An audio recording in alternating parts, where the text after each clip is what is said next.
So I got another video here to do. I guess I'm going to go ahead and admit that this is the third time I've done this video. And I don't know, I guess I don't have a script, so sometimes I don't like how things pan out. Anyways, I've got a Cold Steel Counterpoint XL. I've already unboxed it, played around with it for a few days, but I went ahead and decided to put it back in the box, pretend like we're going to unbox it. So basically we're going to be able to take a look at this knife right out of the package. Okay, so here it is. We're going to take a slow look at the box. It's just a cardboard box. There's our dimensions and specifications. Take a look at this end. Take a look at this side. Triad Lock. Apparently this is a pretty good locking system. I've had it apart and observed how it functions. It looks to be very well designed. A lot of folks on the internets claim that it's a pretty good system. I don't know that I've seen it stress test compared to others, so I can't say for sure what I think of it. I mean, it looks better than other locks, but I'll get to that more later. Looks like we got a QR code. This end or this side. Here we are. Here's the back.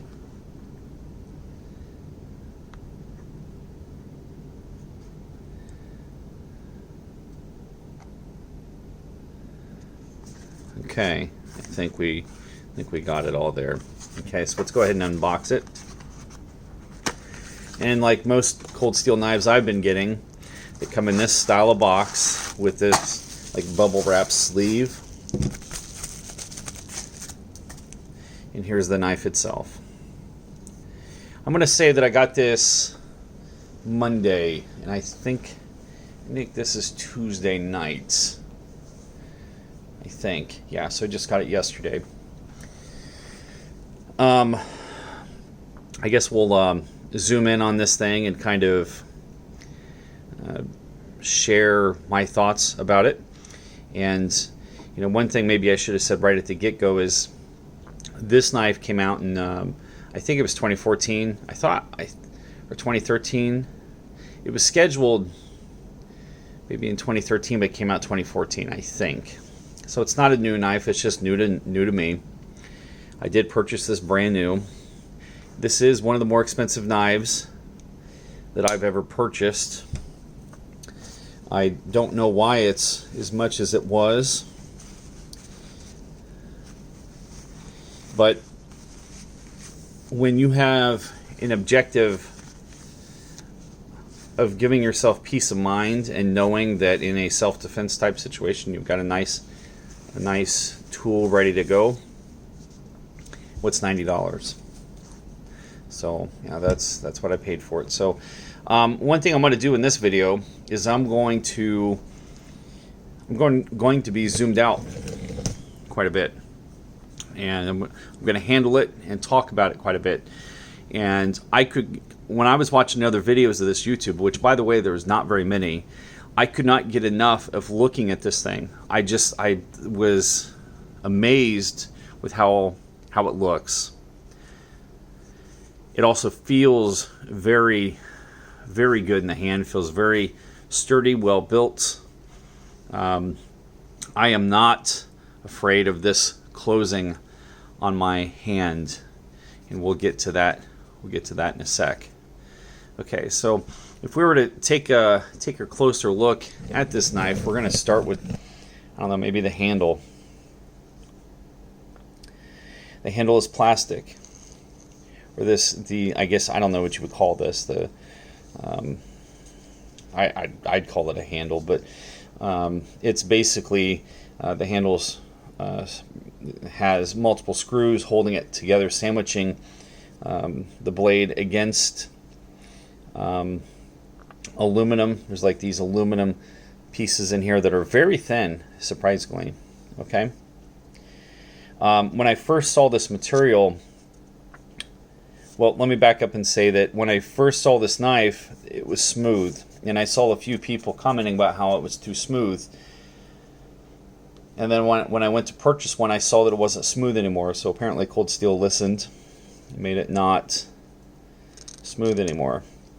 When I first saw the material, it kind of reminded me of like the handle material you might have on, like, I don't know, garden tools or something. But I was afraid that it was going to look and feel cheap. Well, it does not. To me, it feels and looks great. Your eyes are more concerned with that giant, sweet-looking blade than anything. Okay? So if we're to take a look here, we're going to focus in on the handle. Here's our pivot point with I think that's a Torx 6. Don't quote me on that. Holding the pivot point together. We have a pin. That's our stop pin. As you can see there.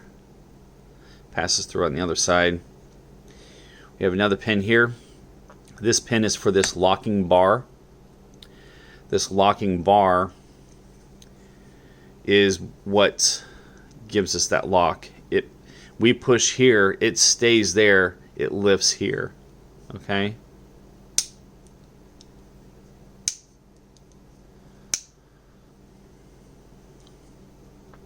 So yeah, this is where we depress.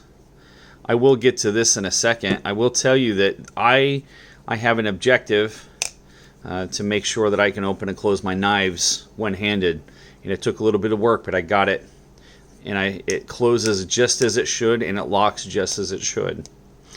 I'll get to that in a moment. Anyways, continuing on, we got another, that's not a pin, it's a screw. I don't remember what size that is. And I know it's this size. I took it apart at work, but the size has been rubbed off of this, so I don't know what size that is. I think that's a 6. And I was thinking this was a 4 or 3. I don't know. It's quite considerably smaller. We come down here. You'll notice we have 2 more screws. And of course, I disassembled it today at work to do my lock mod. And I turned my back, came back, and I was missing a screw. Luckily, I had extra screws. And in fact, I like that Phillips flat finish so much that I'm contemplating pulling the rest of these out, which, well, I guess would just be these 2, replacing with this. For whatever reason, this screw is a little bit shorter than these 2, so keep that in mind. You'll also notice that we have this indentation here and 3 holes. That's for the pocket clip. You can switch it to the other side, so this can be a left-handed knife. I was kind of thinking, wouldn't that be neat to have 2 of these, 1 in each pocket? That's another story. So as you can see, we got these 3 holes. Presumably, it's for weight reduction. It could be for grip and traction, I suppose. It could also be for cosmetics.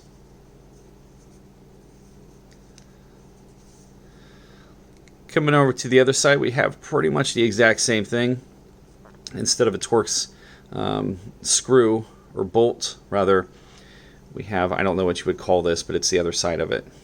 This is stationary, and then this tightens against it. So there's that pocket clip. It's short and stiff. I'm not the biggest fan of this pocket clip, but it gets the job done. I'm not going to complain. It's the exact same pocket clip that they're using on the Tie Light 6-inch.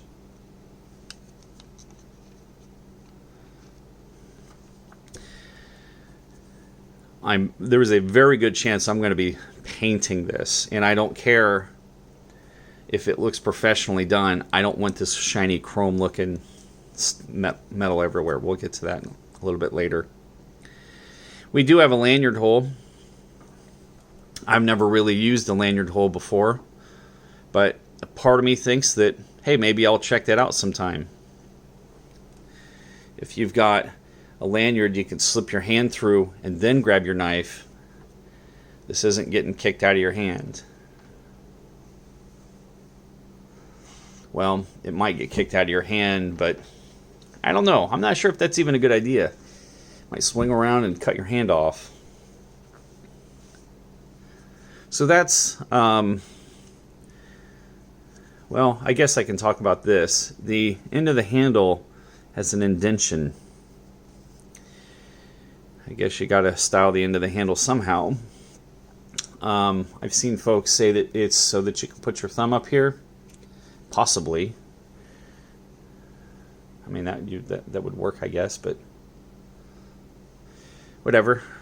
I don't have too much of an opinion on that, I guess. But it sure is nice having a good camera. I'm also using a towel.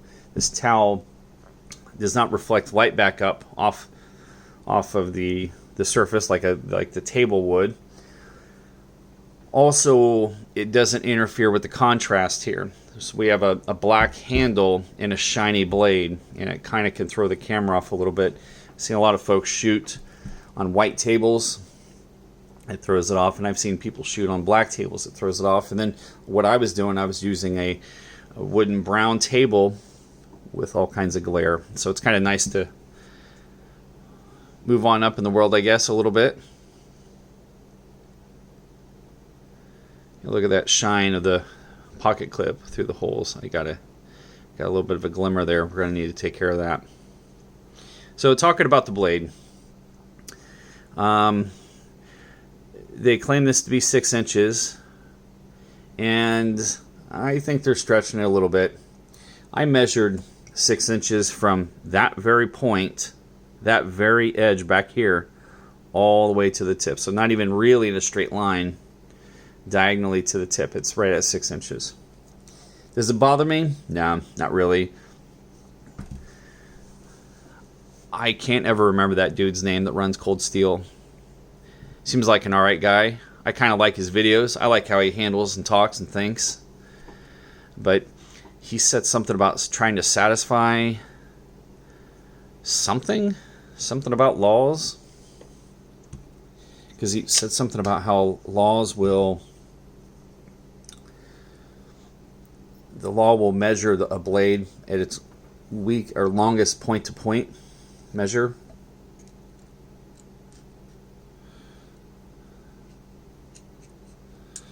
All right, we'll see if that rule applies here. Well, would you call that part of the blade?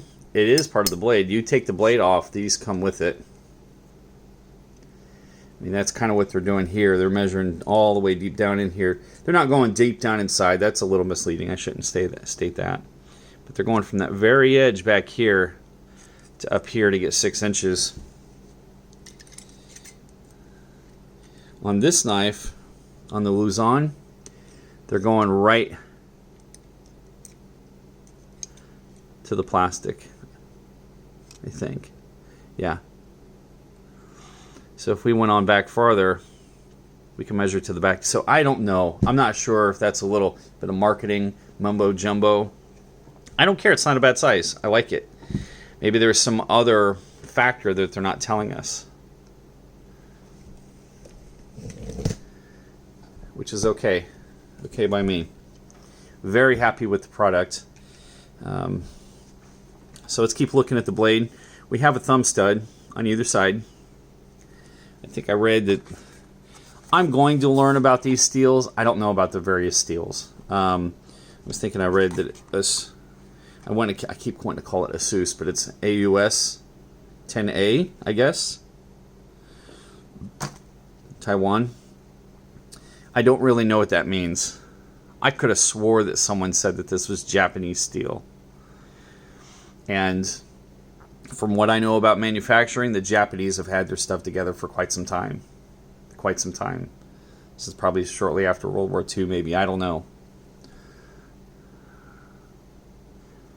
Whenever I see made in Japan, I've always assumed that it's well built. But it doesn't say made in Japan. It says Taiwan. I've seen some good Taiwan stuff too. If we're being honest, Asians have come a long way with their manufacturing.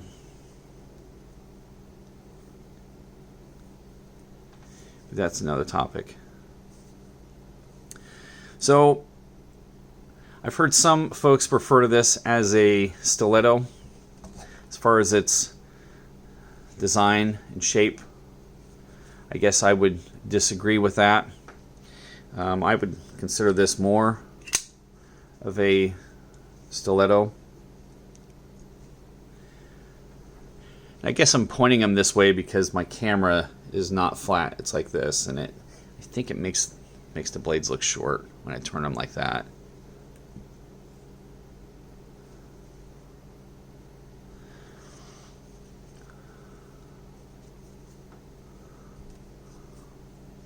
I suppose that might make the blades look long now that I think about it.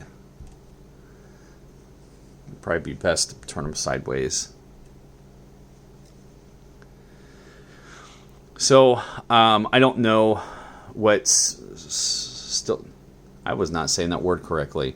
Not silhouette, it's stiletto. Yeah, stiletto. I don't know what stiletto technically means, but to me it means thin Italian knife. Italian-styled thin knife.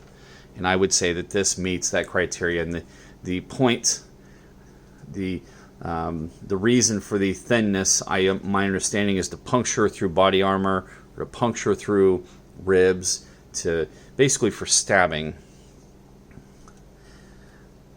And I could see where you have some of that here, but not nearly as thin as the Tylite 6-inch. When compared to these guys. But I mean, someone smarter than me is going to have to do the data. Like, what style of blade truly is the best for stabbing? Well, I would assume the thinnest one's going to go the deepest. Okay. They all have these, what they call swedges, I guess. Okay. And that's kind of gives you a false edge. Keep wanting to talk about the other knives. Need to focus on this guy. So as you can see, we're considerably thinner right through here. But this looks, just to me, it looks and feels like a very quality knife, especially for its size and design.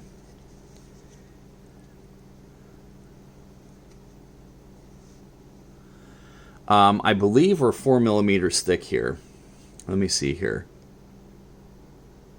Yeah, 4mm blade stock that they started with, and then they taper very gradually down to the swedge, and then they aggressively taper down, and then they go back to a gradual taper all the way down to the point.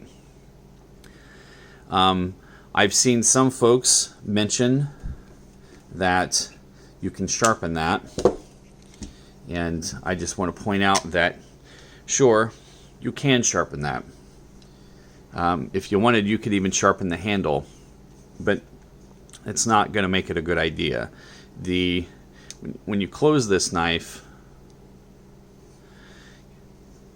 clearly this is exposed. Now, I can't vouch for what kind of grind this is. I know that that's a special... Every knife has its own little way of... every knife design has its own little grind, I guess. As you can see, on the Luzon, we go from the edge pretty much all the way up. Not quite to the edge. We have a sharp edge going all the way up to just about here. And that line comes all the way out to just about here. Okay? You can see that center point. It's a gradual taper up to this point.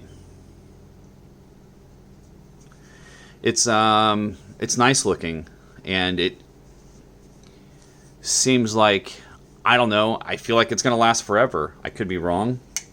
I don't know much about steels. I really wish it was not shiny. Anything but shiny. I'd like for it to be black. No, I don't get. I feel like part of them leaving these shinies because it looks cool to some people. It looks like a big knife, and I think if you black it out, it makes it look less like a knife. It's harder to see. There's probably some other reasons. It probably requires extra money, extra cost, extra processing. But I'll tell you what, I am this close to taking the blade out, and then taping up that edge, and then taping up where the bushings meet, and possibly where the lock in the back of the knife blade touches, and just spray painting it black.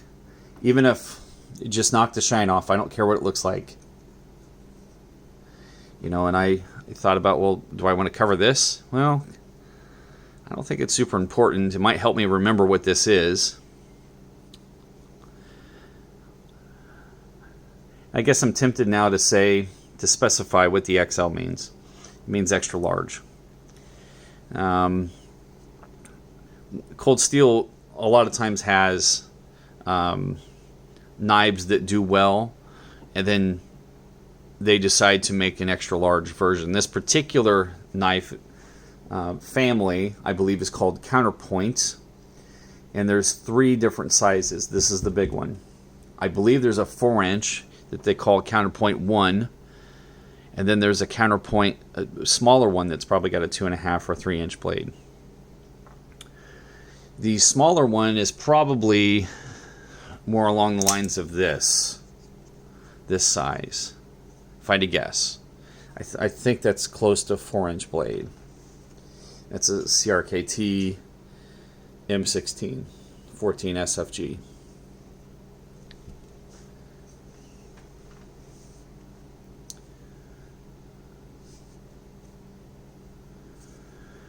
All right, well, what else can I say?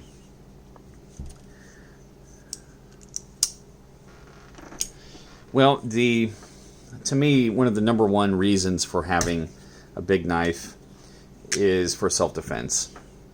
And I've adapted my policy a little bit for almost a decade, pretty much a decade, really. I was carrying this knife, my CRKT M21 14 SFG. You can tell I carried it. It's almost smooth. That's why it looks so shiny, is because I've got every sharp edge worn smooth. I carried it since, well, forever. And to give you an idea of what it probably should look like, it should probably look like this. You'll notice that it is not as shiny. It's sharper in every way. Every edge is a little less rounded on the handle, the scales, the edge of the knife.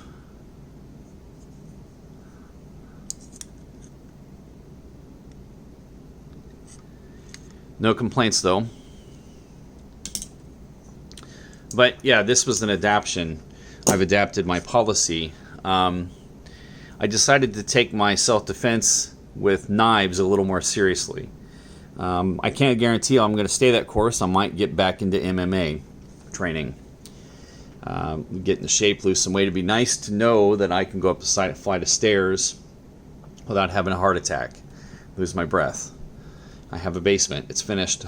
I've got all kinds of toys down there, projectors and computers and all kinds of stuff, and just going up and down the stairs is winding me this winter. Anyways, this is just something I'm toying with, and the concept was we're going to go with the bigger knife. I started here.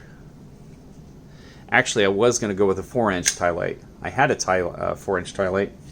Don't have it anymore. Long story. Actually, it's not a long story. It's not a good story. I was going to get another 4-inch. I'm like, you know what? I remember there was some 6-inch versions of that knife floating around. Maybe it's time I look into them. And all the videos on YouTube laugh and joke about how huge this knife is, and no one would possibly ever carry this. Well, I guess I'm one of those guys that would. I'm going to see if I can't get this tripod to go up any higher. Nope. That's as high as we can go. Fair enough.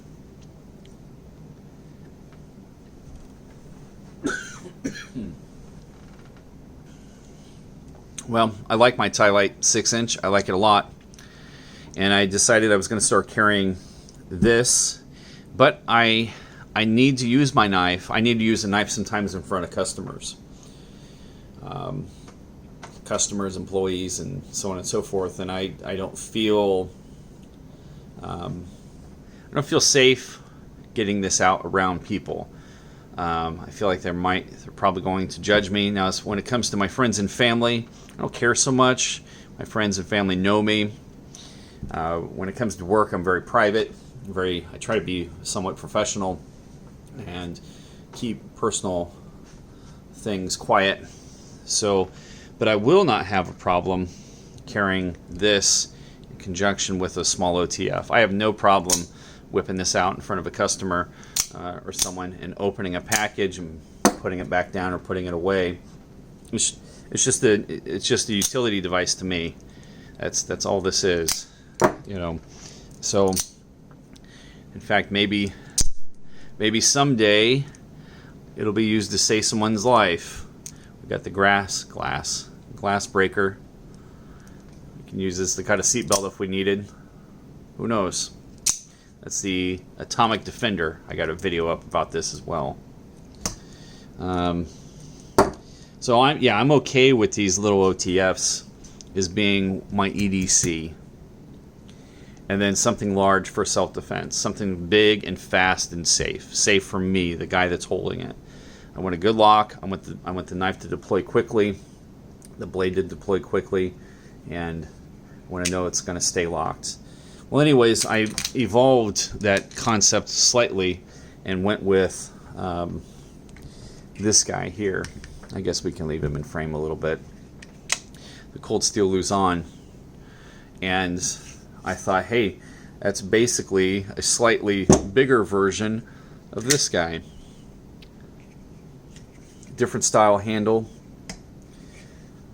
I like the lines, I like the looks, I like these things. I've heard some people call them quillions. I don't know, they're like a cross guard on a sword. They will stop your hand from sliding. This knife opens and closes easily with one hand. That's great. It flips. We got a thumb stud. We've got a flipper. And we can also wave it out of our pocket. Okay? That lock I don't trust. I don't have as much confidence in that lock as I do some of these others. I mean, I guess I trust it, but not like a super lot.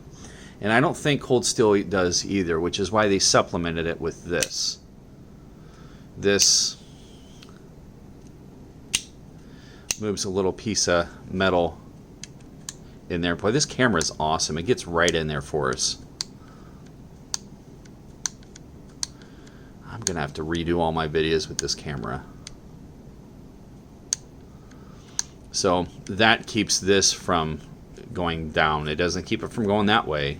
It could still go that way if it wanted. Okay? But I don't have a good excuse for going to this guy. I really should not have spent the money, but I couldn't stop looking at it. And that, I want to say his name's Len Thompson from Cold Steel. He did a video up on YouTube a couple of years ago, I think, where he just talked about why carry a large knife. And that's where I spotted this. And he didn't hardly talk about this one. In fact, he never even mentioned it by name. He picked it up, showed something, and then quickly moved on to the next knife. But I liked its looks. I liked it right away. And I started watching videos and stuff on it. And I think I might have mentioned this already. I couldn't believe how little videos there are on this knife. So I thought, well, maybe I can help get the word out about this great knife. So I don't really have too much of a reason for this over these two guys. I can tell you that I've showed a few friends of mine this knife, and they've actually been a little scared of it. Which doesn't affect whether I'm going to carry it or not, but I guarantee you when I hand this to a friend, they're going to think this is sweet. And the way that it feels and the way that it looks, I can't get enough of playing and looking at this thing. So Alright, so that's my little story how I ended up here. Let's go back and talk about the knife some more. Well, one of the things I noticed right away was that I could hardly depress this lock mechanism here. And I'm being very slow and cautious with it because I'm not fully acclimated to its behavior. I've modified the thing so that it unlocks significantly easier. I got a few things here I want to point out. And that's that that lock not only locks it, well, it locks it open, but it creates a spring tension towards closing. You can see up here the spring. There's a spring back here pushing up. It's like a long piece of metal, kind of curved, and it's stationary back here, and it's pointed up towards the back of this piece here. And it pushes, creates tension there. And this is just basically a big lever, or like a seesaw here. As I said earlier, there's the pivot point. And that's something to be careful of because it wants to close. And if you're not careful with your one-handed close, you may end up having this give you a pretty good cut.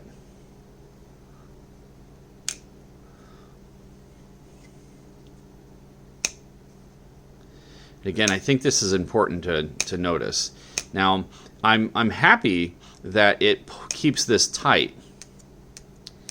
The tip of the knife is right there, okay? The tip of the knife is just barely on the other edge of this line. You follow this line all the way down, that tip is just barely behind cover. As you can see, it's just right there, just barely breaking past the plane of this edge here.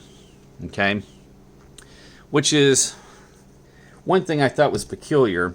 Basically, the blade is, instead of being upright like so, they've got it pointed out like so, and then it makes this almost half the blade stick out. You could see through the holes. If you look down here,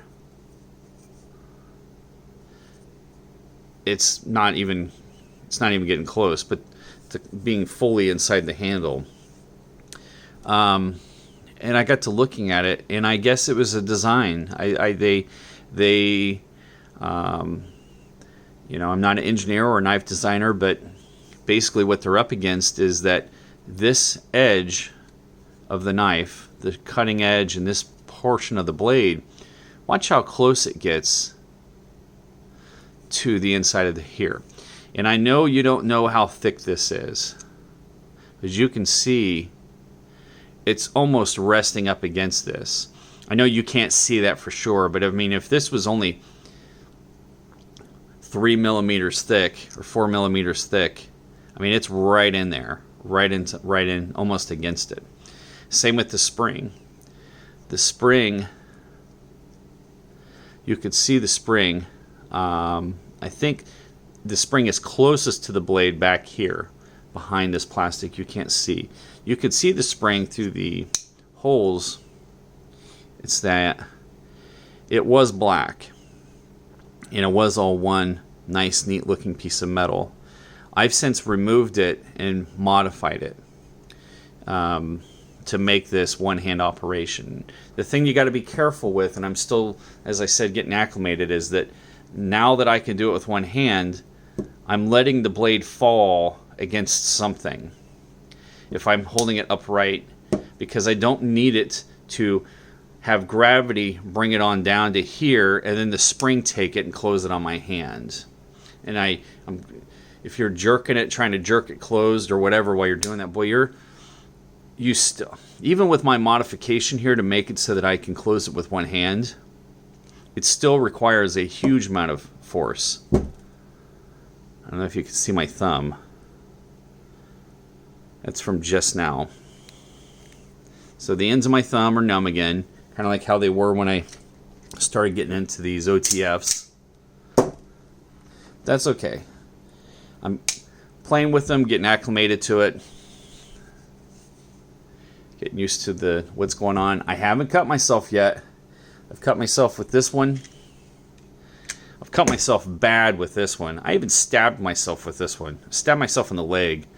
Probably, I know no one's going to believe this, but I stabbed my leg to probably about there. Probably close to 2 inches. I've got video. I probably have a video. I definitely have pictures, and I can show you. You can see the wound channel. It's about that wide. That's another story, and an embarrassing one. Basically, it involves me grabbing the knife when I first woke up, getting ready for work, got dressed, grabbed my keys, my watch, my phone, grabbed my knife. For whatever reason, whenever I pick up a knife, I always open and close it. And I use the back of my leg to close this. But for some reason, it wasn't closed. And instead of coming in to close the knife on the back of my leg, I just slammed it into the side of my leg. It still hurts. That was not fun. Anyways, coming back on point. I guess I was kind of contemplating making it a separate video to show how I modified this lock. I'm still 100% confident that it is 100% just as locked. With the way that, with as much force as this requires, and the way that it's shaped, you're not going to accidentally, as long as it's just your fingers and hands and thumbs on this thing and the palm of your hands pushing, you're never going to accidentally unlock this thing. It takes too much strength, and you have to focus that strength onto this little bar. And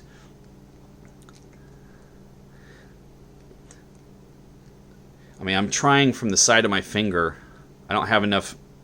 There we go. I got it from the side of my finger. Okay. So I'll probably make another video showing how I modified that. And I've made some mistakes and was able to recover from those mistakes. And I'm very pleased with the end product, I guess. I don't know if you see how much that springs back. So you got to be careful with that.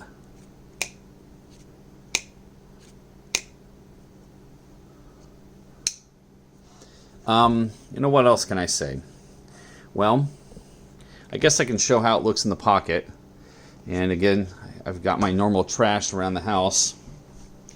We're going to go ahead and close it. So, what I like to do with these big knives when I close them is I don't apply pressure to the back of my leg until I depress the lock. Once I depress the lock, I go ahead and give it the pressure, and then boom, it's closed. How's it look in the pocket? I can't see for sure. I'm using a cell phone camera. I think it's a pretty good camera. But I don't have a way to view what it sees. So there it is. I do not like the shiny pocket clip. So we pull it out. I'm so used to waving knives out of my pocket, you can't do that here. But you can flip it. You can flip that. You can flip it that way, or you can flip it, well, I guess that's basically the same way, or you can flip it like this. Okay.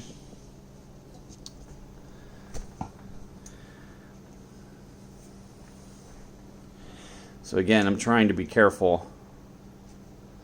That the way that it snaps closed makes me extremely nervous.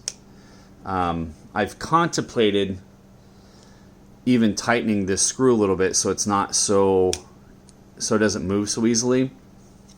but it already doesn't move super easily. But I think that's all the spring. And also, if I tighten it up, it won't break free from this initial point.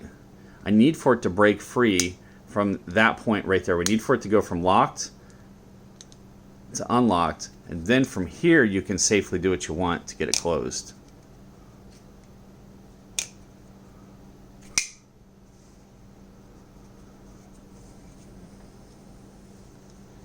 So,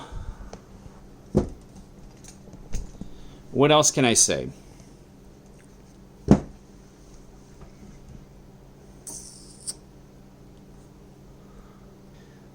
Alright, I paused the video for a moment to collect my thoughts, see if there's anything else I can think of to say. And not really, there's just a few more points. And that's that this for sure is going to be my self-defense knife. For sure. I can't wave it out of my pocket like I can the Tie Light or the Luzon. But man, I can still flip it open. I can still flip it.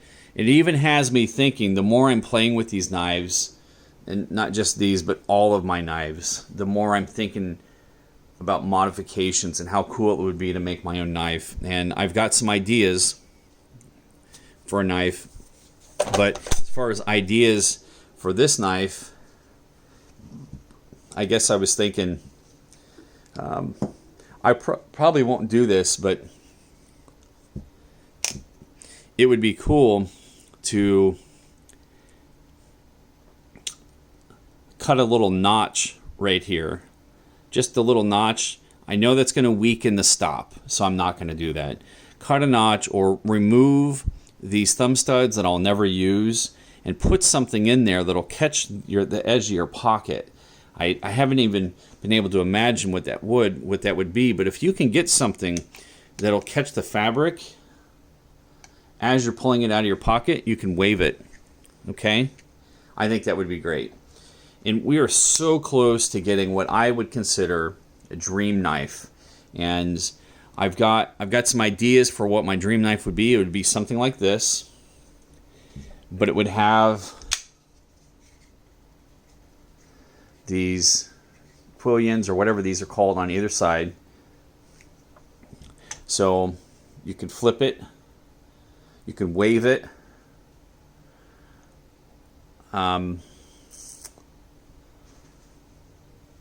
Flip it. By flip, I mean use the flippers, like on this guy. And it also gives you a handguard somewhat. Okay? And I also would like to see a dagger, a folding dagger. I've never seen one, and I can't believe for a lot of us, we never touch the blade. So I don't personally think it's that big of a deal to have a dagger that folds, but that's another story. I think most of us are flipping these using gravity or momentum to open these anyways. And close. I mean, I never touch the blade on these knives. And I haven't. I haven't for a long time. And I don't know, but that's another story. But we were getting so close to what I would consider ideal. So I guess that's all I got for now. I can't really think of anything else to say. But this is definitely my more expensive knife. Probably my most expensive knife. I think in years past I've paid $70 and $80 for knives, but I think that this was 90 something. So no regrets. I think it's pretty awesome. And maybe be looking for another video where I show what I did. In that video I'm probably gonna disassemble this and show precisely what I did. It's really not a big deal, but some people might want to see what it looks like on the inside. So I'll save that for another video. We're already at 45 minutes at this point, so hopefully somebody got something from this. Maybe we can get some other folks to pick these guys up. They're well worth it. So that's all I got.